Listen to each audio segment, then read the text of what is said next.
தேவையானது ஒன்று. மரியாள் தன்னை விட்டு எடுபடாத நல்ல பங்கை தெரிந்து கொண்டாள். தேவையானது ஒன்று, தேவையானது ஒன்றே ஒன்றுதான். நமக்கு நல்லா தெரிந்த சம்பவத்தை நான் சுருக்கமாய் சொல்லிவிட்டு நான் வார்த்தைக்குள்ளே செல்ல விரும்புகிறேன். ஆண்டவராக இயேசு கிறிஸ்து பெத்தானியா என்கிற கிராமத்துக்கு வருகிறார். அப்பொழுது மார்த்தாள் வந்து அவரை அழைத்து தன்னுடைய வீட்டிலே ஏற்றுக்கொள்ளுகிறார். மார்த்தாள் தான் அவரை அழைத்து ஏற்றுக்கொள்ளுகிறாள். இயேசு தற்செயலாய் அந்த வீட்டுக்கு வரல. ஒரு சர்ப்ரைஸ் விசிட் அந்த வீட்டுக்கு கொடுக்கல. ஆல்ரெடி மார்த்தாள் பிளான் பண்ணிட்டா, என்ன, இயேசுவை வீட்டில் எப்படியாவது கூப்பிடணும். அப்போ நிச்சயமாய் ஆயத்தமில்லாத வீட்டில் கெஸ்ட்டை நம்ம இன்வைட் பண்ண மாட்டோம். ஓரளவுக்கு தேவையானதெல்லாம் ஆல்ரெடி வீட்டில் ஆயத்தமாய் வைக்கப்பட்ட பிறகுதான் மார்த்தாள் போய் இயேசுவை அழைத்து கொண்டு வருகிறாள். நான் இந்த சம்பவத்தை அப்படி ஒரு பிக்சரா உங்க முன்னாடி நிறுத்திட்டு நான் செய்திக்குள்ளே போக விரும்புகிறேன். ஆனால் இயேசு கிறிஸ்துவினுடைய ஊழிய அனுபவத்தை நீங்கள் பார்க்கும்போது தெரியும், இயேசு எங்க போனாலும் கூட ஒரு டீம் இருப்பாங்க. இல்ல, நம்ம சிலரை வீட்டுக்கு இன்வைட் பண்ணியிருப்போம், அவங்க மட்டும் வருவாங்கன்னு பார்த்தா கூட ஒரு 10 பேரும் கார்ல ஏறி வந்திருப்பாங்க. கல்யாண வீட்டுக்கு இயேசு போனாலும் சீஷர்களும் கூடவே போவாங்க. அப்போ இங்க என்ன நடக்குது அப்படின்னா, மரியாளை பொறுத்த வரைக்கும், மார்த்தாளை பொறுத்த வரைக்கும் தன்னுடைய எந்த வேலையிலுமே தனக்கு ஒரு திருப்தி இல்லை, தனக்கு ஒரு நிறைவு இல்லை. அதனால இன்னும் செய்யணும் இன்னும் செய்யணும் இன்னும் செய்யணும்னு சொல்லிட்டு நிறைய வேலை செய்ய ஆரம்பிக்கிறார். இது மரியாளுடைய சைடு, மார்த்தாளுடைய சைடு. ஆனால் மரியாள் என்ன பண்ணுகிறாள் அப்படின்னு பார்த்தா, அவளும் அதே வீட்டில் தான் இருக்கிறாள். அவளும் இயேசுவோடு வரவில்லை. அவளும் மார்த்தாளுடைய சகோதரி. மார்த்தாளுக்கு என்ன பிரச்சனை உண்டோ அதே பிரச்சனை தான் மரியாளுக்கும் உண்டு. ஆனால் மரியாள் என்ன பண்ணுகிறாள் அப்படின்னா, இயேசுவின் பாதத்தில் அமர்ந்து அவர் வார்த்தைகளை கேட்டுக்கொண்டிருக்கிறார். இது ஒரு தூர பார்வையில் இதை பார்த்தா, அல்லது ஒரு மேலோட்டமா இதை பார்த்தா, உண்மையில யாரை பார்த்தா நமக்கு பாவமா இருக்கும்? சொல்லுங்க சொல்லுங்க. நிறைய மார்த்தாள்கள் இருப்பது எனக்கு தெரியும். அவர் தூரம் ஒரு மேலோட்டமா பார்த்தா நமக்கு மார்த்தாளை பார்க்க பரிதாபமா இருக்கும், மரியாளை பார்க்க இருக்கிறத பாரு. இப்படியே இருந்தே உடம்பு போடுது சொல்லுவாங்க தெரியுமா? இப்படியே சும்மா எழும்பி ஏதாவது.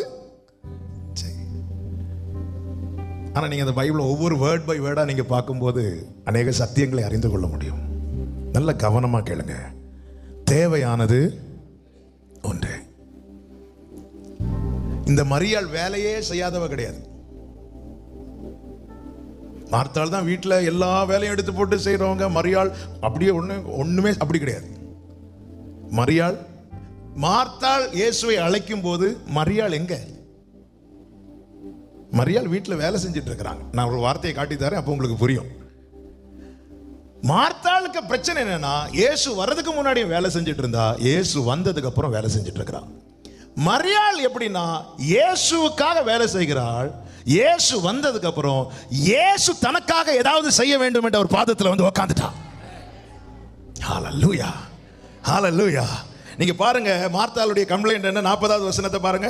மார்த்தாளோ பற்பல வேலைகளை செய்வதில் மிகவும் வருத்தம் அடைந்து அவரிடத்தில் வந்து ஆண்டவரே நான் தனியே வேலை செய்யும்படி என் சகோதரி என்னை விட்டு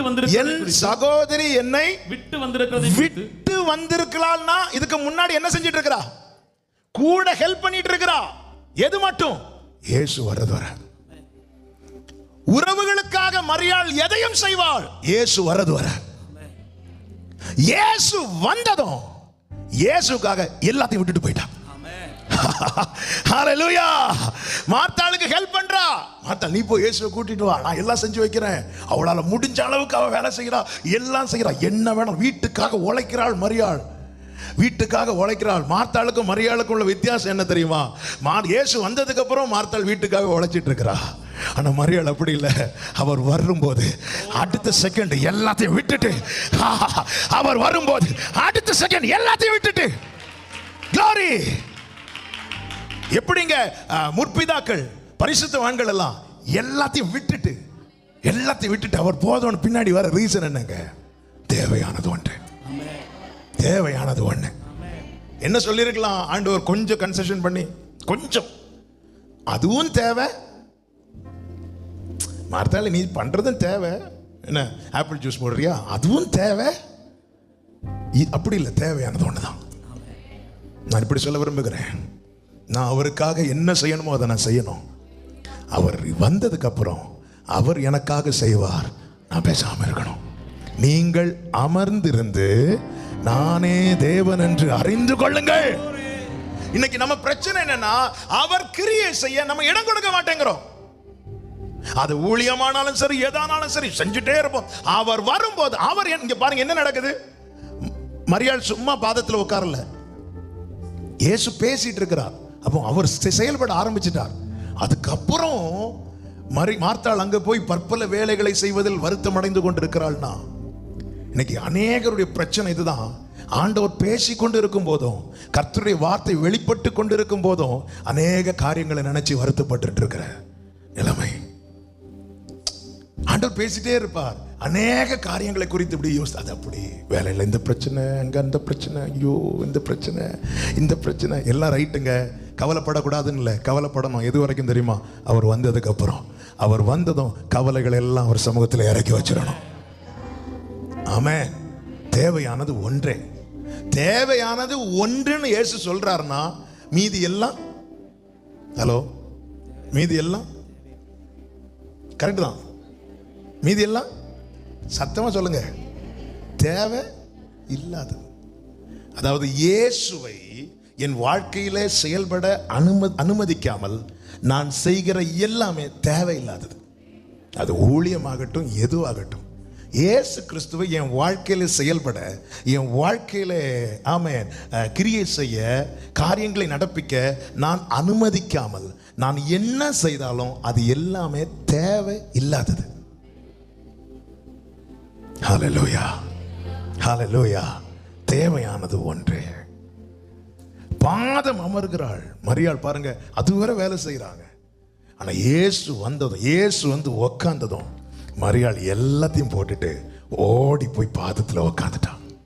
மார்த்தாள் அதை செய்யாம என்ன ஆயிட்டு, மரியாளுடைய செயலை பார்த்து மார்த்தாளுக்கு கவலை வந்து, நிறைய கவலை வந்து என்ன ஆயிட்டு, கம்ப்ளைண்ட் பண்ண ஆரம்பிச்சிட்டா, குறை சொல்ல ஆரம்பிச்சிட்டா. கவலைகள் யாருக்குள் அதிகம் இருக்கிறதோ அவர்கள் குறைகளை சொல்லிக்கொண்டே இருப்பார்கள். குறை சொல்ற வியாதி இருக்குதா, இங்க கவலை ஜாஸ்தி ஆயிட்டு, அதனால என்ன செஞ்சுட்டா, குறை சொல்றா. அவள் யாரை குறை சொன்னா சொல்றேங்க, சொல்லுங்க சொல்லுங்க, தெரிஞ்சதை சொல்லுங்க. சிலர் வாய் மட்டும் அசைப்பது எனக்கு தெரியுது, டக்குன்னு மைக்கு கொண்டு பக்கத்தில் வச்சா அவ்வளவு தான் கேட்கும். அதனால சொல்றத கொஞ்சம் சத்தமா சொல்லுங்க. யாரை குறை சொன்னா? இயேசுவை குறை சொன்னா. ஆனா அவ யாரை குறை சொல்ல வந்தா? மரியாளை குறை சொல்ல வந்தா. ஆனா அவ குறை சொல்லும் போது யாரை குறை சொல்றா? ஏஸ் வாசிங்க அந்த வசனத்தை. என் சகோதரி என்னை விட்டு வந்திருக்கிறதை குறித்து உமக்கு கவலை இல்லையா? உமக்கு கவலை இல்லையா? மரியாளுடைய செயலை பார்த்து உள்ள குமுறி குமுறி குமுறி குமுறி கவலை பெருசாகி குறை சொல்ல ஆரம்பிக்கிறா. உண்மையில அவ குறை சொல்ல வந்தது மரியாளை. ஆனா அந்த குறை யாரை நோக்கி போகுதுன்னா இயேசுவை நோக்கி போகுது. இந்த காரியம் நமக்கு ஒரு பெரிய வார்னிங். ஆமென். தேவன் நம்மை தேடி வந்திருக்கிறார், நம்மை தெரிந்து கொண்டிருக்கிறார். ஆமென். அநேக காரியங்களை குறித்து அநேகரை நினைத்து நாம கவலைப்பட்டு நம்ம வாயிலிருந்து சொல்லுகிற குறைகள் எல்லாம் அது யாரை நோக்கி செல்லுகிறது தெரியுமா? இயேசு கிறிஸ்துவை நோக்கி செல்லுகிறது. உமக்கு கவலை இல்லையா?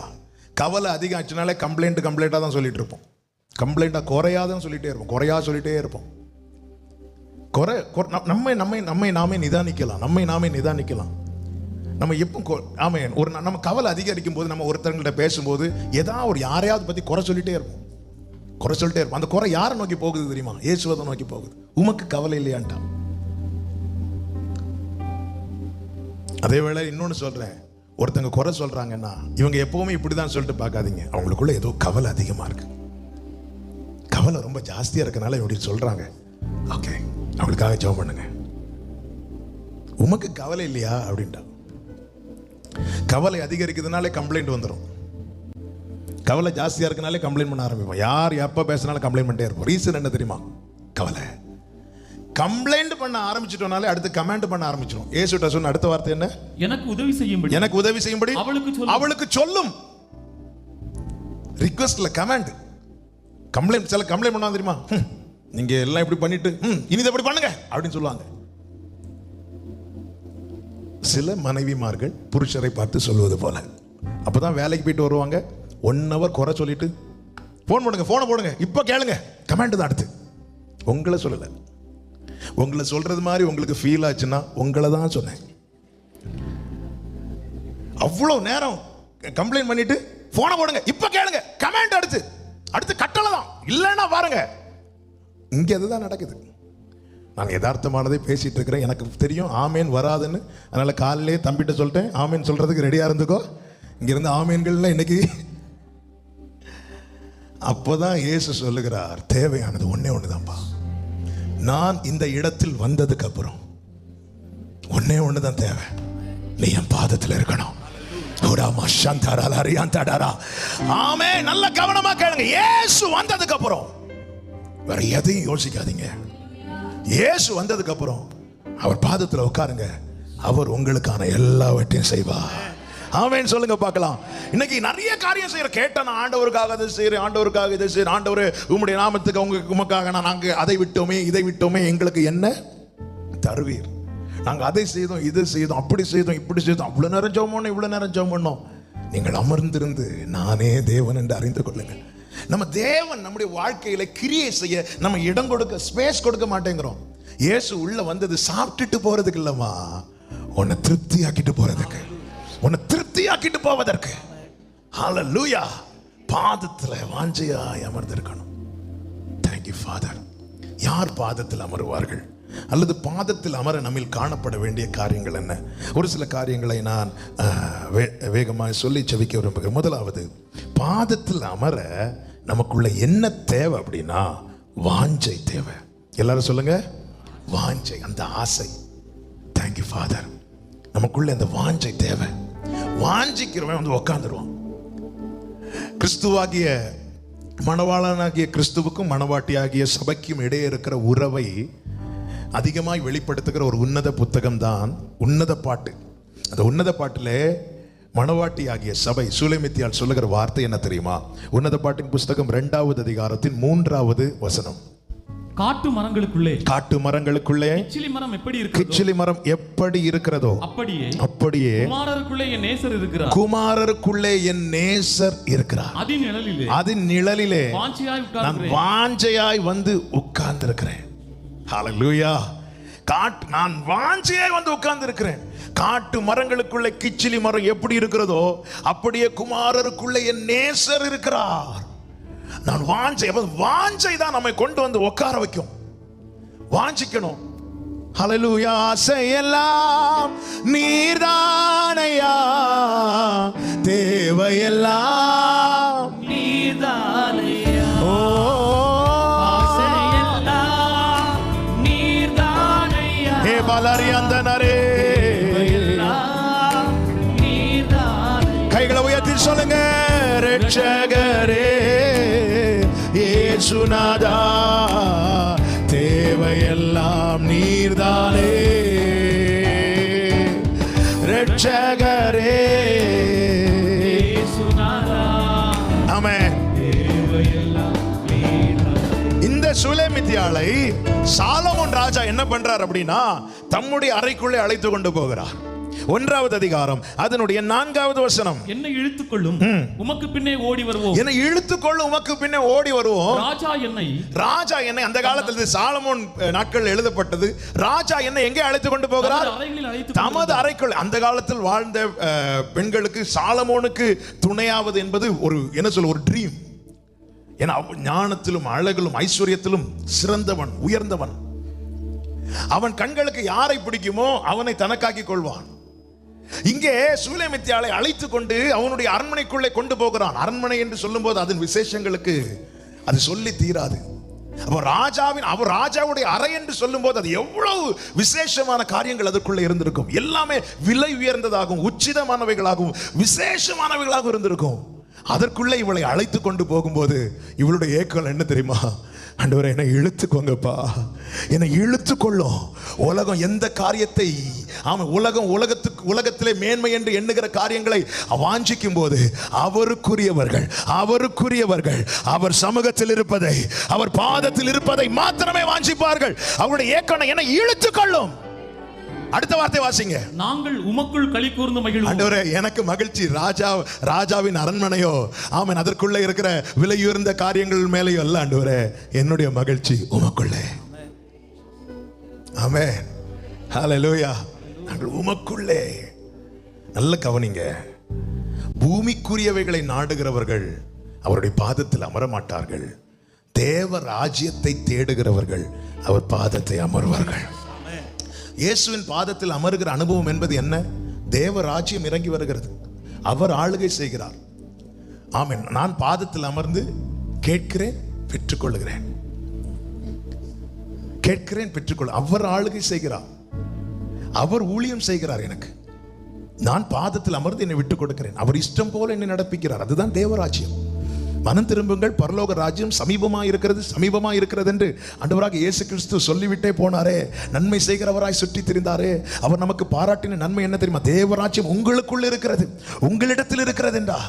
நான் அதை அனுபவிக்க என்ன செய்ய வேண்டும்? நான் அதை சுதந்திரிக்க என்ன செய்ய வேண்டும்? இயேசுவின் பாதத்தில் என்னை அர்ப்பணிக்க வேண்டும். இனி கவனிங்க, பூமிக்குரிய மேன்மையை விரும்புகிறவர்கள் பாதத்தில் அமர மாட்டார்கள், தேவராஜ்யத்தை தேடுகிறவர்கள் பாதத்தில் இருப்பார்கள். தேவராஜ்யத்தில் கொண்டு போய் அவர் என்ன செய்கிறார்?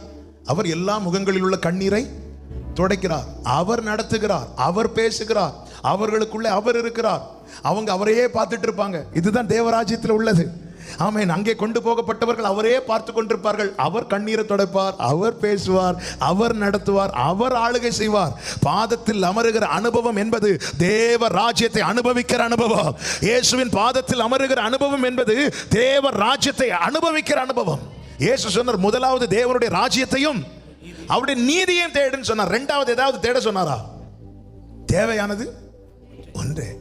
முதலாவது தேடுனா ரெண்டாவது சொல்லி இருக்கணுமே. 2 3 என்னன்னு தேடி பார்த்தா கிடைக்காது. தேவையானது ஒன்றே. தேட வேண்டியதை தேடுனா மீதி எல்லாமே நம்மை தேடி வரும். ஆமே, தேட வேண்டியதை தேடுனா மீதி எல்லாமே தேடி வரும். அதுதான் தாவீதுனுடைய சாட்சி, அதுதான் தேவ பிள்ளைகளுடைய சாட்சி. ஆமென் சொல்லுங்க பார்க்கலாம். வாஞ்சை இல்லை நான் உட்கார முடியும். உட்காருங்க, இன்னையிலேருந்து டெய்லி 1 hour இருங்க இப்படிலாம் சொல்லும்போது, பாஸ்டர் சொன்னாங்களே, பிரதர் சொன்னாங்களே, அந்த ஒரு காரணத்துக்காக வேணாம். 1 நாள் இருக்கலாம், 2 நாள் இருக்கலாம். வாஞ்சை இருக்கிறவன் நித்தம் நித்தம் நித்தம். ஆசையெல்லாம் நீர்தானையா, ஏ மகரபா சச்சரலரே,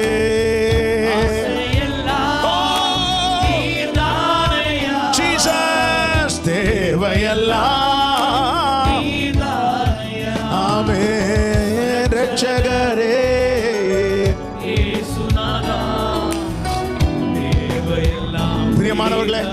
பிரியமானவர்களே, இயேசு வந்திருக்கிறார். அவரிடத்தில் நாம் எதை தேடுகிறோம்? இயேசுவினிடத்தில் எதை தேடுகிறோம்?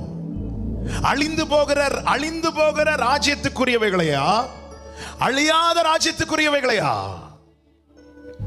யார் பாதத்தில் அமர்ந்திருப்பார்கள்? தேவ ராஜ்யத்தை தேடுகிறவர்கள், தேவ ராஜ்யத்தை விரும்புகிறவர்கள். இரவு பகலாய் புசியாமல் குடியாமல் உபவாசம் இருந்து மோசே தேவனோடு நெருங்கின போது மோசே பார்த்து ஆண்டவர் கேட்டார், என் கண்களில் உனக்கு கிருபை கிடைத்தது மோசே. அப்படின்னு என்ன அர்த்தம்? இனி என்ன வேணாலும் கேளு மோசே, நான் தாரேன். இதே மோசே முச்சடியில் தேவன் எழுந்தருளின போது, நெருங்கின போது கிட்ட வராதேன்னு சொன்னார். தூரத்திலிருந்து அவரை பார்க்கும்போது மோசே ஒன்றை எதிர்பார்த்து கொண்டிருந்தான். என்ன எதிர்பார்த்து கொண்டிருந்தான்? ஒரு அற்புதம் நடக்காதா? அவன் திக்கி பேசுறவன். அவன் சொல்றான், நீர் என்னோடு பேசினதுக்கு முன்பாகிலும் பேசினதுக்கு பின்பாகிலும் நான் வாக்கில் வல்லவன் அல்ல. அப்படின்னு என்ன அர்த்தம்? பேசினதுக்கு முன்னாடி நான் எப்படி இருந்தேனோ அப்படியே தான் ஆண்டவர் இப்போ இருக்கிறேன். ரட்சிக்கப்படுறதுக்கு முன்னாடி என் வாழ்க்கை நிலைமை எப்படி இருந்துச்சோ அப்படியே தான் இப்போ இருக்கு. ஆண்டவர் மோசை திக்குவாயை மாத்தினார் அப்படின்னு எங்கேயும் இல்லை. ஆனால் ஒன்று சங்கீதத்தில் சொல்லப்பட்டிருக்கிறது என்ன தெரியுமா? எகிப்திலிருந்து இஸ்ரவேலர்கள் புறப்படும் போது அவர்களில் பலவீனமாய் ஒருவனும் இருந்தது இல்லை. திக்குவாய் மாற்றினார் அப்படின்னு எங்கேயுமே இல்லை. ஆனால் இப்போ மோசை யாத்திரா 33 34 33 அதிகாரம் எடுக்க வேண்டாம். அங்க இருக்கிறான். இப்போ அவனுக்கு ஆஃபர் ஆண்டவர் கொடுக்குறான், என் கண்களில் உனக்கு கிருபை கிடைத்தது. இப்போ மோசே என்ன கேட்டிருக்கலாம்? என் திக்குவாயை மாத்துங்க. அது மாத்திரம் இல்லை, இப்போ வர வர கொஞ்சம் பேருக்கு என்ன பார்த்து ஒரு பயமே இல்லை ஆண்டவரே, ஒரு சின்ன பயத்தை. என்ன நம்ம எல்லாம் என்ன கேட்டிருப்போம்? ஆண்டவரே, தெருவில் ஒருத்தங்க மதிக்க மாட்டேங்கிறாங்க ஆண்டவரே, என் வீட்டுக்கு முன்னாடியே வண்டியை வச்சுட்டு போறாங்க ஆண்டவரே, ஒரு சின்ன பயத்தை இல்லை. மோசே ஒண்ணு கேட்டான், உங்களை பார்க்கணும். ஆசையெல்லாம் நீர்தானையா,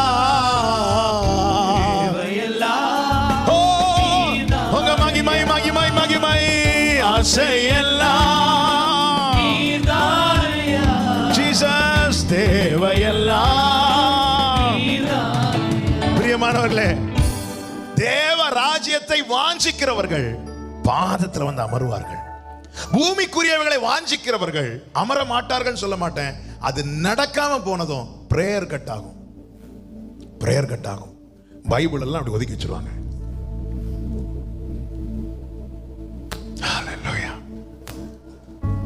சில காரியங்கள் நடக்காதது நிமித்தம் ஜெபிக்காம இருக்கிறோமா? சில காரியங்கள் தாமதிக்கிறது நிமித்தம் தேவனை தேடாமல் இருக்கிறோமா? இது எதை காண்பிக்கிறது?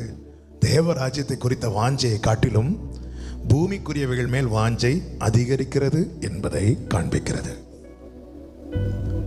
நாம் நம் நிலையை உணர்ந்து மரியாளை போல நம்மை விட்டு எடுபடாத நல்ல பங்கை தெரிந்து கொள்ள வேண்டும் என கர்த்தர் விரும்புகிறார். ஒரு வீட்டில் ஒரு மார்த்தாள் இருந்தா சரிங்க, ஒரு மார்த்தாள் மரியாள் இருந்தா பேலன்ஸ்டா போயிடும். ஆனா வீட்டில் இருக்கிற 4 பேருமே மார்த்தாளா இருந்தா, ஒரு ஆள் இந்த பக்கம் மூஞ்சி திருப்பிட்டு இருக்கிறாங்க, இன்னொரு ஆள் இந்த பக்கம் மூஞ்சி திருப்பிட்டு இருக்கிறாங்க, ஒருத்தங்க கட்டில திரும்பி படுத்து அழுதுட்டு இருக்கிறாங்க, இன்னொருத்தங்க டோருக்கு வெளியே நின்று இப்படி இருக்கிறாங்க. எல்லாரும் இப்படி இருந்தா அப்புறம் இயேசுவும் அது ஏதோ ஒரு சைடில் போயிருந்துட்டு,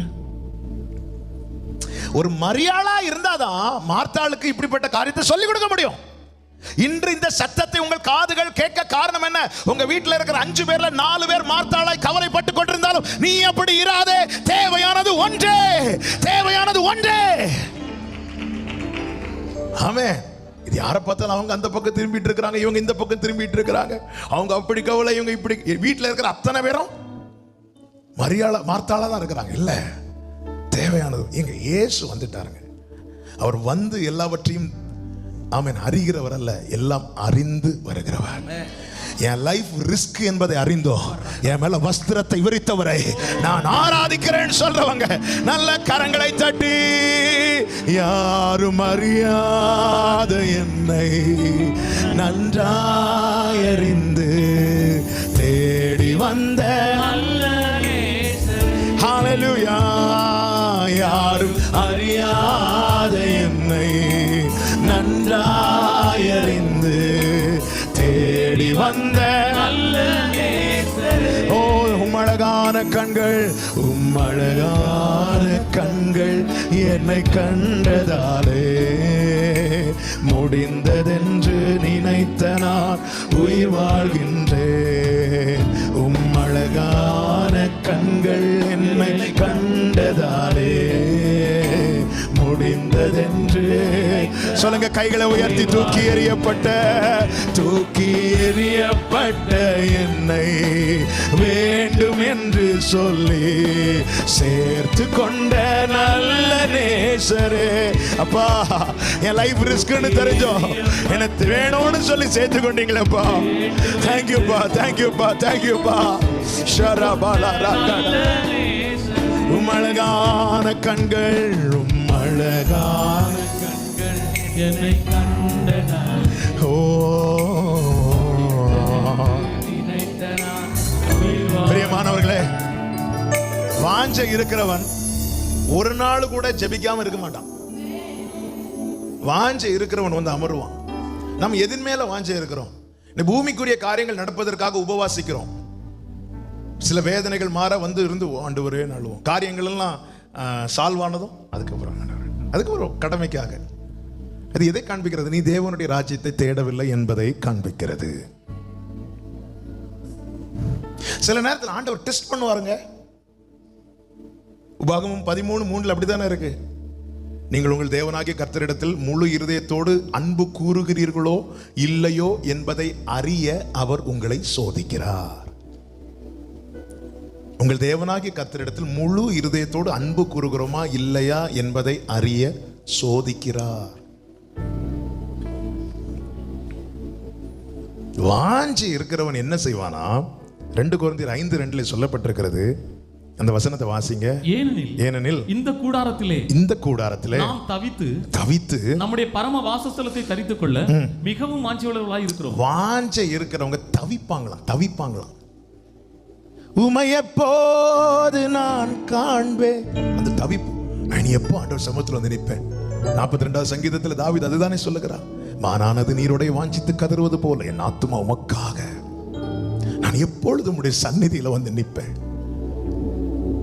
வாஞ்சை இல்லைன்னா எப்போ இந்த கூட்டம் முடியும் அப்படி பாப்பாங்க. வாஞ்சை இருக்கிறவங்க ஐயோ கூட்டம் முடியுது, இது எனக்கு பத்தல. கணுக்கால் அளவுல எசேக்கியேல் திருப்தியா இருப்பான். ஆனால் தூதன் அந்த பக்கமா அளந்துட்டு போகும்போது இவர் இந்த பக்கமா போயிருப்பார். இல்ல, இது எனக்கு போதாது.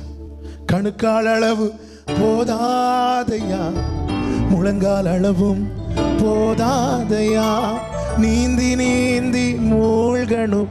அந்த வாஞ்சை வந்து நமக்குள்ள தவிப்பை கொண்டு ஒரு தவிப்பு, அந்த தவிப்பு இருக்கணுங்க. அப்பா சமூகத்துல என்னுடைய தங்கச்சி அமெரிக்காவில் இருக்கிறான். எங்க அம்மா கிட்ட பேசாம நைட்டு லேட் ஆனாலும் சரி, எங்க அம்மா அவள்கிட்ட பேசாம தூங்கவே மாட்டாங்க. ஏன்னா அந்த பிள்ளைக்கு சத்தத்தை கேட்கணுங்கிற அந்த தவிப்பு. எல்லா பிள்ளைங்கள்ட்டையும் டெய்லி வாரத்துக்கு ஒருக்கா இல்ல டெய்லி பேசி ஆகணும். ஏன்னா அந்த வாஞ்சை வந்து நமக்குள்ள என்னத்தை கொண்டு வரும்? தவிப்பு. ஐயோ பேசலைன்னா இன்னைக்கு பேசலையே அவ்வளவுதான், தூக்கம் போச்சு. இந்த தவிப்பு சபைக்கு வேணும். தேவ ராஜ்யத்தை தேடுகிற விஷயத்துல இந்த தவிப்பு இருக்கணும். ஆண்டவர் ஜெபிக்க சொல்லிக் கொடுக்கும் போது என்ன சொல்லிக் கொடுத்தார்? உம்முடைய ராஜ்யம் வருவதாக. வாழ்க்கையில தேவனுடைய ராஜ்யம் என்னங்க? அங்க அவர் தான் ஆளுகை செய்வார். அங்கே சிங்காசனத்தில் பார்வோன் இருக்க மாட்டார். மேக ஸ்தம்பத்திலும் அக்கினி ஸ்தம்பத்திலும் என்னை ரட்சித்த என் கர்த்தர் இருப்பார். அந்த தவிப்பு இன்னைக்கு எதன் மேல தவிக்கிறோம்? ஆமென். அவங்களோட நல்ல வீடு கட்டணும், இவங்களோட நல்ல கார் வாங்கணும். அவங்க நம்முடைய தவிப்பு, நம்முடைய ஆசை எதை நோக்கி போகிறது? அது என்ன ஆயிரும் அப்படின்னா, அதெல்லாம் அழிந்து போகிறது. பாத்தீங்களா? திடீர்னு கண்ணை விட்டு மறைஞ்சு போயிடும். உடனே நம்ம என்ன செய்வோம்? ஆண்டவரை விட்டு கொஞ்சம் கொஞ்சமா விலகிடுவோம். Thank you father. நல்ல கவனிங்க. சில டெஸ்ட் தேவன் வைக்கிறது, சில சோதனை அனுமதிக்கிறது. நான் உண்மையிலே தேவராஜ்யத்தை விரும்புகிறேனா இல்லது அழிந்து போகிற பூமிக்குரிய காரியங்களை விரும்புகிறேனா என்பதை எனக்கு உணர்த்த தேவன் சோதிக்கிறார். ஆமென், ஆமென். உண்மையிலே நம்ம எதை விரும்புகிறோம்? தேவராஜ்யம். நம்ம டெய்லி அவர்கிட்ட பேசாம, அவர்கிட்ட பழகாம, முதலாவது தேவனுடைய ராஜ்யத்தையும் அவருடைய நீதியும் தேடு. தேவனுக்கு அடுத்த காரியங்களை தேடாம எந்த காரியத்தையும் தேட நமக்கு மனசு வரக்கூடாது. காலையில நீங்க எப்போ எழும்புறீங்களோ தெரியல. 3 மணிக்கு எழும்புறீங்களா, 4 மணிக்கு எழும்புறீங்களா, 5 மணிக்கு எழும்புறீங்களா, 10 மணிக்கு எழும்புறீங்களா தெரியல. உங்களுடைய முதல் தேடல் அவராய் தான் இருக்க வேண்டும்.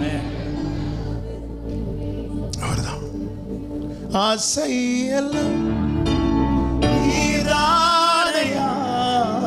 நல்ல கவனிங்க.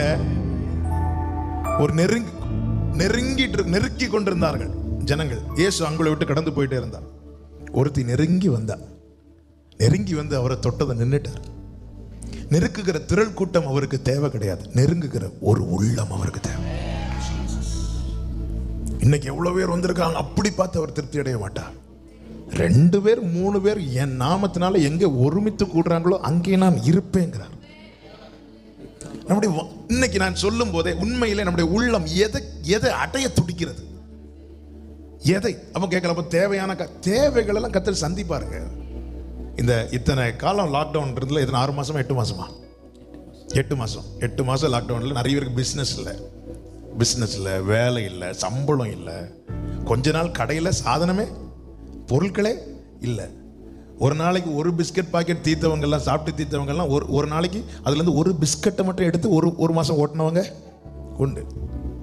சரி, நான் கேட்குறேன், சம்பளம் இல்லை, வேலை இல்லை, தொழில் இல்லை, அடுத்த வாரத்தை எப்படி ஓட்டுவோம் தெரியல, வாடகை கொடுக்கணும், அது கொடுக்கணும், இது கொடுக்கணும், இப்படி எல்லாம் இருந்துச்சு. இங்க இருக்கிறவங்கள்ட்ட கேட்கிறேன், கர்த்தர் நடத்தினார்னு சொல்றவங்க மாத்திரம் எப்படிங்க நடத்தினார்? எப்படி நடத்தினாருங்க? ஹல்லேலூயா. பணம் எல்லாவற்றுக்கும் உதவுங்க. பணம் எல்லாவற்றுக்கும், எல்லாருக்கும் பணம் தேவை, தேவைகள் சந்திக்கப்பட பணம் தேவை. ஆனா பணம் பாக்கெட்ல பர்ஸ்ல 10 காசு கூட இல்லாத சூழ்நிலையில் நம்முடைய உள்ளம் தவித்த போதெல்லாம் எவ்வளவு அதிசயமான காரியங்களை நடப்பித்து எப்படிங்க கொண்டு வந்தார். இந்த தேவன் என்றென்றைக்கும் உள்ள சதா காலமும் எனது தேவன் மரண பரியந்தம் நடத்துவார், மரண பரியந்தம் நடத்துவார். உன்கிட்ட பணம் இல்லைன்னா உலகம் உன்னை தள்ளிட்டு போகும். அவர் உன்னை தேடி வந்தது உன்கிட்ட ஒண்ணும் இல்லைங்கிறதுனாலதான். ஞானிகளை வெட்கப்படுத்த பைத்தியங்களையும், பலமுள்ளவர்களை வெட்கப்படுத்த பலவீனமானவைகளையும், உள்ளவைகளை வெட்கப்படுத்த இழிவானவைகளையும், இந்த அற்பமா எண்ணப்பட்டதை தேடி வந்தா.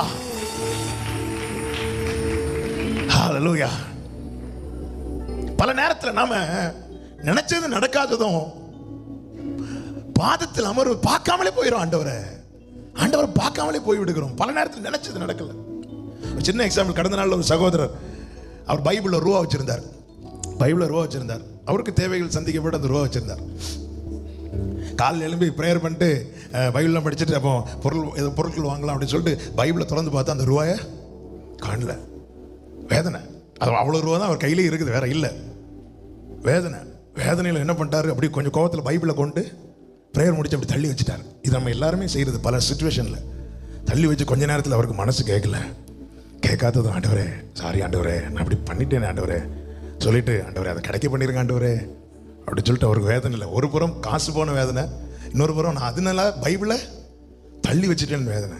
கரெக்டாக மத்தியானம் அவர் எல்லாம் முடிச்சுட்டு திருப்பி போகும்போது, அவர் அதுக்கு முந்தின நாள் எங்கிருந்து அந்த ரூபா கிடைத்ததோ அவர் எதேர்ச்சியாக கீழே குனிந்து பார்க்குறார்.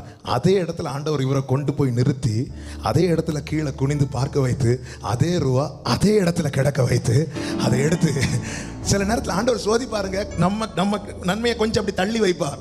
தள்ளி வச்சுட்டு என்ன செய்யறான் பார்ப்போம். உடனே ஆண்டவர் வேண்டாம், ஒன்ன வேண்டாம், மார்த்தாள். உடனே மார்த்தாள். அங்கதான் மரியாள் ரோல் எடுக்கணும். மரியாள் ரோல் எடுக்கணும். ஆசையெல்லாம்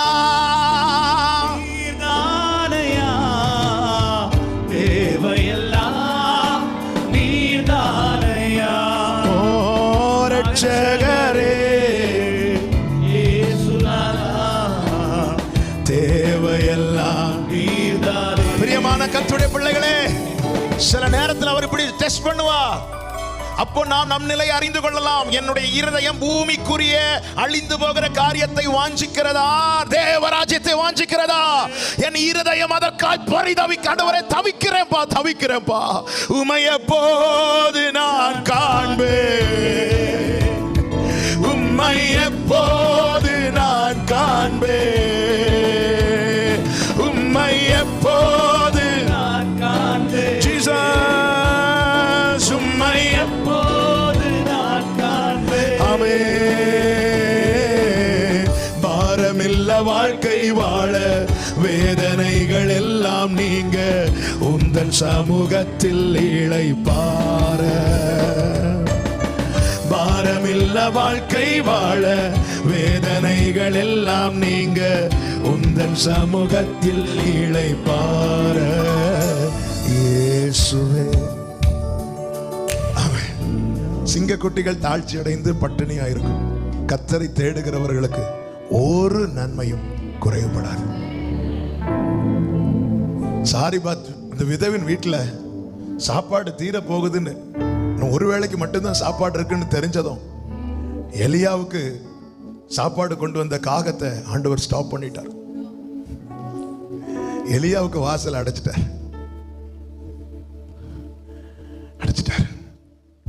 எலியா கிளம்பு. என்ன ஆண்டவருடைய அருமையை பாருங்க. எலியா பாஸ்டர், சாரிபாத் விதவை விசுவாசி. எலியாட்ட என்ன சொல்லியிருக்கணும்? அங்க என் மக பாவம்பா, போய் ஒரு ப்ரேயர் பண்ணி அப்படித்தானே சொல்லியிருக்கணும். ஆனா ஆண்டவர் என்ன சொல்லுகிறார்? உன்னை போஷிக்கும்படிக்கு நான் விதவைக்கு அங்க பாருங்க. அப்ப எலியா என்ன நம்பிக்கையில போறார்? அங்க நல்ல சாப்பாடு இருக்கணும். என்னை ரொம்ப ஆச்சரியப்படுத்தின காரியம், அவள் ஒரு சாதாரணமான பெண், எலியா தீர்க்கதரிசி.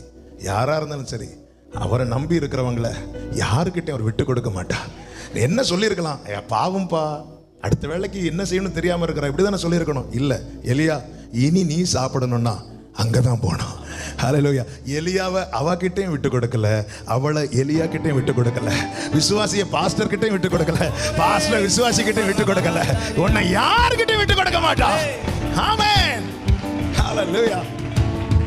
எலியாவும் போயிட்டு ஏதாவது சாப்பிட்டு இருந்தா கூடு அப்படின்னு அவன் சொல்றாங்க, எனக்கு கொஞ்சோள மாவும் எண்ணெயும் இருக்கு. இவர் பரிதாபப்பட்டு அப்படியாமான்னு பாப்பாருன்னு பார்த்தா, சரி இருக்கிறத கொண்டா அப்படின்ட்டு. அவன் தேவன் நடத்தலையா, கொடுக்கலையா, எடுத்து கொடுத்தான். நடத்தலையா ஆண்டவர். ஆமாம். எலியா நினைத்திருப்பார், ஆண்டவர் இருந்த வாசலை அடைச்சிட்டீங்களே ஆண்டவரே, இதுவரை நல்லா சாப்பிட்டுட்டு இருந்தேன், இதுவரை எலியாவே நீ ஆசீர்வதிக்கப்பட்டிருந்தாய், கேரித்தாற்றண்டையிலே நீ ஆசீர்வதிக்கப்பட்டவனாய் இருந்தாய், சாரிபாத்துக்கு போ, உன்னை நான் மற்றவர்களுக்கு ஆசீர்வாதமாய் வைப்பேன். சில வாசல்களை தேவன் அடைப்பது உன்னுடைய ஆசீர்வாதத்தை பறிப்பதற்கல்ல, உன் நிமித்தம் மற்றவர்களை ஆசீர்வதிப்பதற்காக. ஓ ஜீசஸ், நான் எதற்காக, இதுக்கு செய்திக்கு எதுக்கு சம்பந்தம் இல்லை. ஆனா காலை ஆராதனையில் இந்த வார்த்தை ஆண்டவர் இதோடு கூட பேச வைத்ததுனால சொல்றேன். எதுக்கு சொல்றேன்னா, எதை குறித்தும் கலங்காதீங்க. அவர் அறியாமலும் அவர் அனுமதிக்காமலும் ஒரு முடி கூட கீழே விழாதான். அப்படி அதையும் தாண்டி நீங்க விழுந்துட்டீங்களா, அவர் அனுமதித்து தான் விழுந்தீங்களா, சந்தோஷப்பட்டு களி கூறுங்க. அது உங்களுக்கு நன்மையாதான் முடியும். ஆமே, நன்மையாதான் முடியும். தேவன் பாருங்க, சங்கீதம் 140 எடுக்க வேண்டாம், 145 இப்படி ஒரு வார்த்தை இருக்கிறது, அவர் இரக்கங்கள் அவருடைய கிரியைகள் மேலெல்லாம் இருக்குதான். நானும் நீங்கள் அவருடைய கரத்தின் கிரியைகள்ங்க. அப்போ அவர் என்னை உருவாக்கும் போதே அவருடைய இரக்கத்தில், அவருடைய காருண்யத்தில், அவருடைய அன்பினால தான் என்னை வணைந்து வைத்திருக்கிறார்.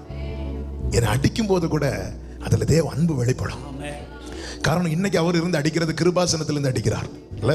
கிருபாசனத்திலிருந்து அடிக்கும் போது போன வாரம் சொன்னேனே, தகப்பன் சிரிச்சுக்கிறார், பகல்ல அடிப்பார், நைட்டு எண்ணெய் போடுவார் இல்ல. ஆனால் நியாயாசனத்திலிருந்து அடிக்கிறது ஹெவியா இருக்கும், அங்கே எண்ணெய் எல்லாம் கிடையாது. எண்ணெய் இருக்கும், எங்க என்ன தீயில ஊத்திட்டே இருப்பார். அவன் இன்று தேவனால் சின்ன சின்ன சிக்ஷைகள் சோதிக்கிறேன், உண்மையிலே அன்பா இருக்கிறானா. இப்படி சோதனையில வரும்போது தானாங்க நான் எத்தனை ஒரு இந்த வார்த்தை உண்மையை நான் மனத்தாழ்மையா சொல்றேன். நான் இந்த வார்த்தையை தியானிக்க என்னுடைய குறைகளை நான் உணர்ந்தேன், என்னுடைய குறைகளை உணர்ந்தேன். கர்த்தர் அப்பொழுதுதான் என்னை உணர்த்தி தான் கர்த்தர் சபைக்கு பேசி கொண்டிருக்கிறாரே தவிர நான் ரொம்ப ஒன்றும் கிடையாது.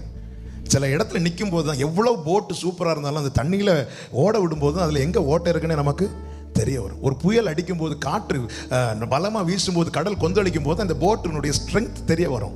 எல்லாம் மனுஷ பலவீனங்கள் தான். கர்த்தர் எதுக்கு பேசுகிறார்? குறையை சுட்டி காட்டி மட்டம் தட்டுவதற்கல்ல, குறையை காண்பித்து சரி பண்ணுவதற்கு. நாம் அர்ப்பணிக்க நம் கண்களுக்கு தெரியவில்லை, ஆனால் ஆவியானவர் அசைவாடி கொண்டிருக்கிறார். அவர் நம்மை சரி பண்ணி அவருக்கு உகந்தவர்களாய் நிறுத்துவார். ஆமென் சொல்லுங்க பார்க்கலாம். வாஞ்சையா இருக்கணுங்க. இன்னைக்கு ஜெபிக்கிறது கடினமா இருக்குனால என்ன ரீசன்? பைபிள் வாசிக்கிறது கடினமா இருக்கு. இது என்ன ரீசன்? வேற ஒரு ரீசனும் கிடையாது. இது ரீசன் ஒண்ணுதான், நித்தியத்தை குறித்த வாஞ்சை இல்லை. தேவ ராஜ்யத்துக்கு அடுத்த காரியத்தில் வாஞ்சை இல்லை. வாஞ்சை எல்லாமே பூமிக்குரிய அழிந்து போகிற காரியத்தை குறித்த வாஞ்சை தான். சீஷர்கள் இயேசுவின் இடத்துல 3.5 வருஷம் கூட இருந்தாங்க. அவங்க என்ன நினைச்சிட்டு இருந்தாங்க? அப்போ எருசலேமை ஆண்டு கொண்டிருந்தது ரோமுடைய கண்ட்ரோல்ல தான் இருந்துச்சு. அப்போ அவங்க என்ன நினைச்சாங்க? இவர் ராஜ்யத்தை இவர் ஸ்தாபிப்பார், அப்போ நமக்கெல்லாம் நல்ல ரோல் கிடைக்கும் அப்படின்னு நினைச்சு. அதனால தான் யோவான் யாக்கோபுடைய தாயார் என்ன சொல்லுவாங்க? நீர் உங்களுடைய ராஜ்யத்தில் என் பையன் ரைட்லையும் லெஃப்ட்லையும் இருக்கும். அப்போ இவங்க என்ன பிளான் பண்ணிட்டு இருக்காங்க? அப்போ இங்கே அடுத்து ஆட்சி ஆண்டவர் கையில் எடுத்துருவார். கையில் எடுத்ததும் நமக்கெல்லாம் 12 பேரும் கஷ்டப்பாக்காம கூட இருந்துட்டா எல்லாருக்கும் நல்ல ரோல் கிடைக்கும் அப்படின்னு நினைச்சிருந்தாங்க. அதனால தான் கூட இருந்த ஜனங்கள், யோவான் 6 இருக்கு, அவரை பிடித்து ராஜாவாக்க பார்த்தார்களாம் இல்ல. ஆனால் தேவன் வந்தது பூமியில ஒரு ராஜ்யத்தை ஸ்தாபிப்பதற்கல்ல, தேவ ராஜ்யத்தை ஸ்தாபிக்க. தேவராஜ்யம் ஆண்டவர் அதனால தான் சொன்னார், நீங்கள் ஏன் இன்னும் உணர்வு இல்லாமல் இருக்கிறீங்களே? சீஷர்கள் எல்லாம் பார்த்து சொல்லுவார். இன்னைக்கு நம்ம கூட ஆண்டவர்கிட்ட நெருங்குறதும் பழகிறதெல்லாம் பூமிக்குரிய காரியங்களை எப்படியாவது அடையணும் வேண்டான்னு சொல்லல. தேவை அவர் சந்திப்பாருங்க. ஆனால் நம்முடைய ஆசை அவரை பற்றி மாத்திரம் இருக்கட்டும். ஆண்டவர், எனக்கு இப்படி ஒரு தேவை இருக்கு ஆண்டவரே, என் பிள்ளைக்கு ஃபீஸ் கட்டணும் ஆண்டவரே, இவ்வளோ காரியம் இருக்கு ஆண்டவரே, அப்போ நான் வாடகை வீட்டில் இருக்கிறப்பா, எனக்கு ஒரு வீடு வேணும் ஆண்டவரே. தேவையை கேட்கணுங்க. தேவையை அப்பாட்ட கேட்காம அடுத்த ஆள்கிட்ட போய் கேட்க முடியும்? தேவையை கேளுங்க. ஆனால் ஒருபோது நம்முடைய ஆசை இவைகளை பற்றி இருக்கக்கூடாது. நம்முடைய ஆசை அவரை பற்றி மாத்திரம் இருக்கணும். ஆமென். ஹல்லேலூயா, ஹல்லேலூயா. சமூகம் கூடியிருந்து சத்தியத்தை உணவாக்கி தாவீது போன ஃபாஸ்டிங் பிரேயர், தாவீது என்னைக்காவது ஜெபம் பண்ணியிருப்பாரா, ஆண்டவரே என்னை எப்படியாவது ஒரு நாளாவது இஸ்ரவேலுக்கு ராஜாவாக மாற்றுங்க? இல்லை நீங்க தான் ஜெபம் பண்ணியிருப்பீங்களா, ஒரு நாளாவது தமிழ்நாடு சிஎம்மா, அட்லீஸ்ட் ஒரு கவுன்சிலர்? நம்ம லெவலுக்கு என்ன ரீச் ஆகுமோ அதை மட்டும் தான் ஜெபம் பண்ணுவோம்ல. தாவீது வேணா இப்படி ஜெபம் பண்ணியிருக்கலாம், ஆண்டவரே எங்கள் அண்ணன் எல்லாம் கவர்மெண்ட் ஜாப்ல இருக்கிறாங்க, மிலிட்ரியில் இருக்கிறாங்க, என்னை எதுக்கும் ஆகாதவன்னு ஆடு மேய்க்க விட்டுட்டாங்க, ஆண்டவர் எனக்கு ஏதாவது ஒரு கவர்மெண்ட் ஜாப், இப்படி வேணா ஜெபித்திருக்கலாமே தவிர ஒரு நாள் இஸ்ரவேலின் ராஜாவை அவன் தன்னை கனவுல கூட நினைத்து பார்த்துருக்க மாட்டான். ஆனால் அவன் ஒன்னே ஒன்று செஞ்சான், அப்பா சமூகத்தை தேடினான். அவர் தான் கர்த்தரை நான் எப்பொழுது எனக்கு முன்பாக வைத்திருக்கிறேன். தாவீதுக்கு தேவன் பாராட்டின கிருபை என்ன தெரியுமா? தாவீது சொல்லுகிறான் சாட்சியா, தேவரீர் என்னை இதுவரை நடத்தி கொண்டு வந்ததற்கு நானும் என் வீடும் எம்மாத்திரம் ஆண்டவரே, நான் ஒண்ணுமே கிடையாது ஆண்டவரே, எனக்கு எதுவுமே கிடையாது ஆண்டவரே, நீங்க தான் செய்றீங்க ஆண்டவரே. எவரையும் மேன்மைப்படுத்தவும் எவரையும் பலப்படுத்தவும் உம்முடைய கரத்தினால் ஆகும். பிரியமானவர்களே, எதையும் தராம கஷ்டப்படுத்துவது அவருடைய நோக்கம் அல்ல. அவருடைய நோக்கமே நம்முடைய இஷ்டம் அவரா இருக்கணும். அவர் தான் என் இஷ்டம். ஆண்டவர் எனக்கு இதை நான் கேட்கிறேன், நீங்க தந்தாலும் சரி தராம போனாலும் சரி ஆண்டவரே, ஆசையெல்லாம் நீர்தானையா, தேவையெல்லாம் நீர்தானையா, ஆசையெல்லாம் ஜீசஸ் நீர்தானையா, எல்லாம் நீர்தானையா. ஓ ரட்சகரே இயேசுநாதா, தேவையெல்லாம் நீர்தானே. ஆமென். இயேசுநாதா, தேவையெல்லாம் நீர்தானே. பாதத்தில் அமரணும்னா அதை வாஞ்சிக்கணும். ஒவ்வொரு நாளும் வாஞ்சிக்கணும். ஒவ்வொரு நாளும் எப்பொழுது விடியும் என்று விடியற்காலத்துக்கு காத்திருக்கிற ஜாமக்காரர் போல அதை பார்க்கலாம் வாஞ்சிக்கணும். அப்பா சமூகம், ஆண்டவர் சமூகம், நீர் இல்லாத நாளெல்லாம். நீங்க மட்டும் பாடுங்க. நீர், உங்க வலது கரத்தை உயர்த்து சொல்லுங்க. நீரில்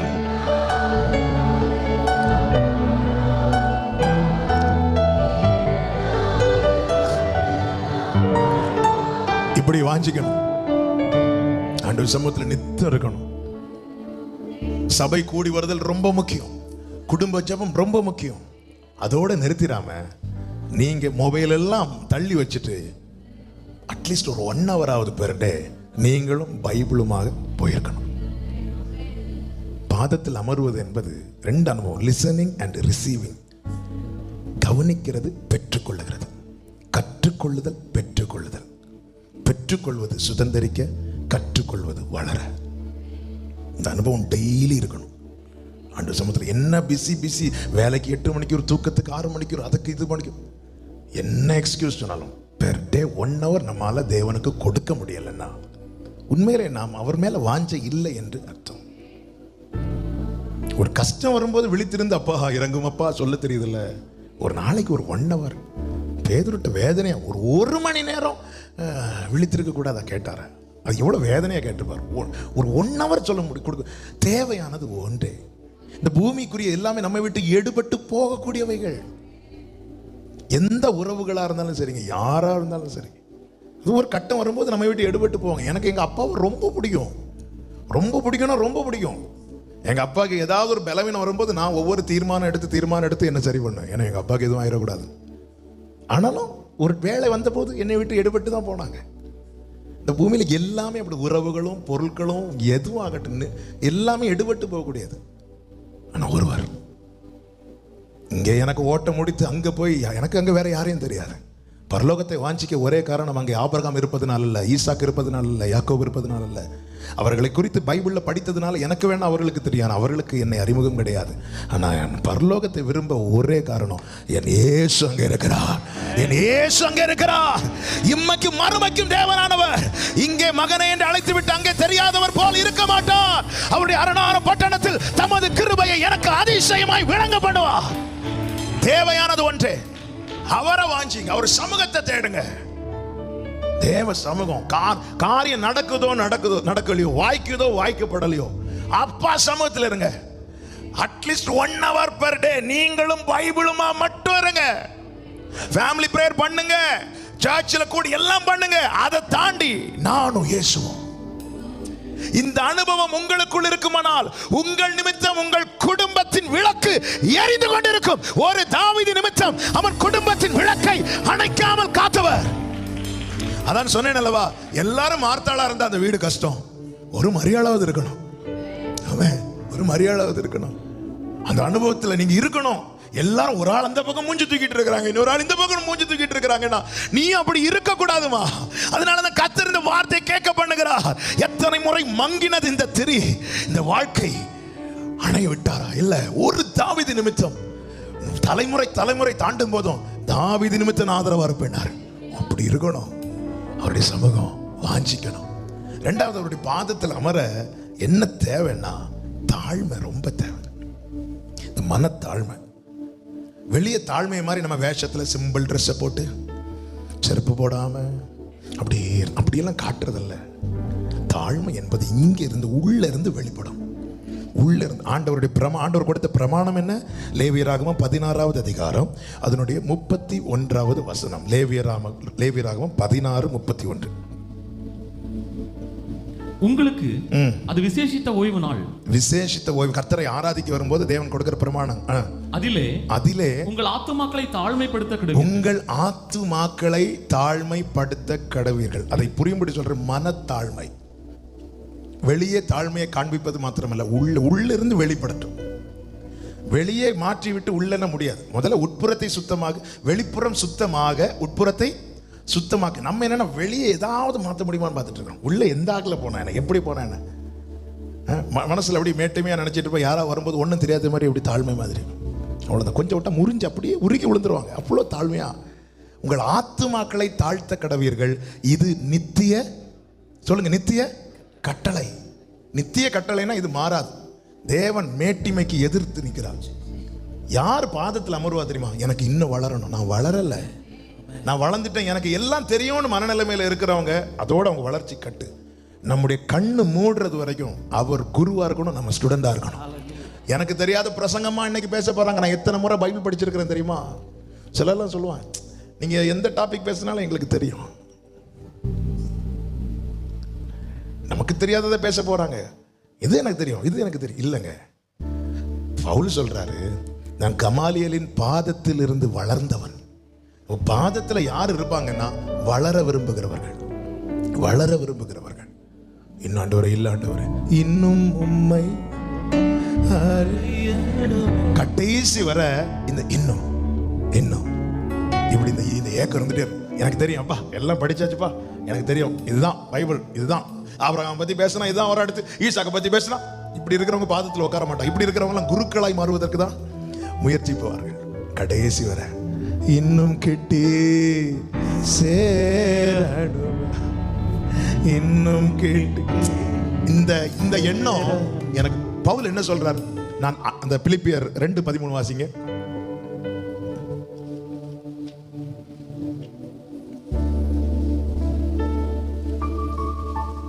ஏனெனில் தேவனே தம்முடைய தயவுள்ள சித்தத்தின்படி விருப்பத்தையும் செய்கையையும். பிலிப்பியர் 3:13 வாசிங்க. சகோதரரே, அதை பிடித்துக் கொண்டேன் என்று நான் எண்ணுகிறது இல்லை. ஒன்று செய்கிறேன், பின்னானவைகளை மறந்து முன்னானவைகளை நாடி கிறிஸ்து இயேசுவுக்குள் தேவன் அழைத்த பரம அழைப்பின் பந்தய பொருளுக்காக லக்கை நோக்கி தொடர்கிறேன். மேல சொல்றார், கிறிஸ்துவை அறிகிற அறிவின் மேன்மைக்காக, கிறிஸ்துவை ஆதாயப்படுத்திக் கொள்வதற்காக, அவருடைய உயிர்த்தெழுதலில் பங்கு பெறும்படியாக நான் எனக்கு லாபமானதை எல்லாம் நஷ்டம் என்று குப்பை என்றும் எண்ணிக்கொண்டிருக்கிறேன், விட்டேன்னு சொல்லிட்டு சொல்றாரு. நான் அதை அடைந்துட்டேன்னு சொல்லல, அதை அடைய தொடருகிறேன். இன்னும் அறியணும். இந்த எண்ணம், எனக்கு எல்லாம் தெரியுங்கிற எண்ணம் எனக்குள்ள மனமேட்டியை உண்டாக்கும். எனக்கு இன்னும் அறியணும் என்கிற ஏக்கம் நமக்குள்ளே தாழ்மையை உண்டாக்கும். தாழ்மை நம்மை பாதத்தில் கொண்டு உட்கார வைக்கும். யோவான் ஸ்நானனை பார்த்தீங்களா? அவட்ட கேட்குறாங்க, நீர் தான் மெஸ்ஸியாவா அப்படின்னு. நீர் தான் கிறிஸ்துவான். சபைக்கு தலை யாரு? கிறிஸ்து. யோவான் ஸ்நானனை பார்த்து பார்க்குறவங்க என்ன கேட்குறாங்க? நீர் தான் கிறிஸ்துவா அப்படின்னா நீர் தான் தலையா அப்படின்னு கேட்குறாங்க. உடனே யோவான் சொன்ன பதில் என்ன? அவருடைய பாதரட்சை. நீர் தான் தலையான்னு கேட்குறாங்க. உடனே அவன் காலை காட்டி கொடுக்குறான். இந்த யோவானை நீங்க தேவ சமூகத்தில் தேடணும்னா இயேசுவின் கால் பக்கத்துல அந்த பாதரட்சையை அவிழ்ப்பதற்கு கூட. அந்த யோவானை பார்த்து இயேசு சொன்னார், ஸ்திரீகளில் பிறந்தவனில் இவனை போல பெரியவன் கிடையாது. யோவான் எந்த அற்புதமும் செய்யலைங்க. மோசே மாதிரி செங்கடல் எல்லாம் பிளக்கல, எலியாவை மாதிரி அக்னி எல்லாம் இறக்கல. அவன் செஞ்ச ஒன்னே ஒண்ணுதான், நான் சிரிக்கணும், அவர் பெருகணும். இந்த எண்ணம் இருக்கணுங்க. அப்படி இருந்து இல்லைன்னா நம்ம சேர்ல இன்னொரு ஆள் வந்து உக்காந்தாலே நமக்கு வந்து ஒரு மாதிரி ஏறும் தெரியுமா? அப்படியே ஏறும். அப்படி என்ன பிரச்சனை? மனுஷனுடைய பார்வையிலே மேன்மையா எண்ணப்படுகிறது, தேவனுடைய பார்வையில் அருவருப்பா இருக்கு. அதுலயும் இந்த மனமேட்டிமை. என்ன கூப்பிட்டாங்களா பார்ப்போம், என்ன கூப்பிட்டா நான் போவேன். தேவ சமூகத்துல ஆமாம், யார்கிட்ட கேட்டுட்டு சகையு அத்திமரத்துக்கு மேலே ஏறி உக்காந்துருந்தான் இல்லை? அவன் படிக்காதவன் கிடையாது, பணம் இல்லாதவன் கிடையாது, டாக்ஸ் கலெக்டர். டாக்ஸ் கலெக்டர்னா எவ்வளவு படிச்சிருக்கணும்? டாக்ஸ் கலெக்டர் ஆஸ்தியில பாதியை ஏழைக்கு கொடுக்குறேன்னா எவ்வளவு பணக்காரவன். எல்லாம் இருக்கு. ஆனா இயேசு மேல இருக்கிற ஆசை, அவன் குள்ளனா வேற இருக்கிறான், கூட்டத்தில் நின்னா தெரியாது எது யார் என்ன பண்ணா என்ன சொன்னா என்ன. ஒரு மரத்துக்கு மேலே ஏறி உக்காந்துருக்கிறான். அது நான் சர்ச்சுக்கு போனேன், எனக்கு சேர்ல என்னை இங்கே தான் இருக்கணும்னு சொல்லிட்டாங்க, அதனால நான் சர்ச்சு வேண்டான்னு சொல்லிட்டு. தாழ்மை நம்ம கொண்டு உட்கார வைக்கும். இன்னும் எனக்கு உண்மை தெரியாதாண்டவரே, நான் ஒண்ணுமே கிடையாதுப்பா. என்னை நான் தாழ்த்தி உம்மை உயர்த்தி, என்னை நான் தாழ்த்தி உம்மை உயர்த்தி, உம்மை நான் ஆராதிப்பேன், உம்மை நான் ஆராதிப்பேன். பிரியமானவர்களே, அதிகமாய் பைபிளை ரீட் பண்ணுங்க. ரீட் பண்ணது நம்மளாம் ஒண்ணுமே இல்லைன்னு தெரிய வரும். அதிகமா பாருங்க. இயேசு அறிகிற அறிவை பேதுரு அடைந்தது பாதத்துல தான்.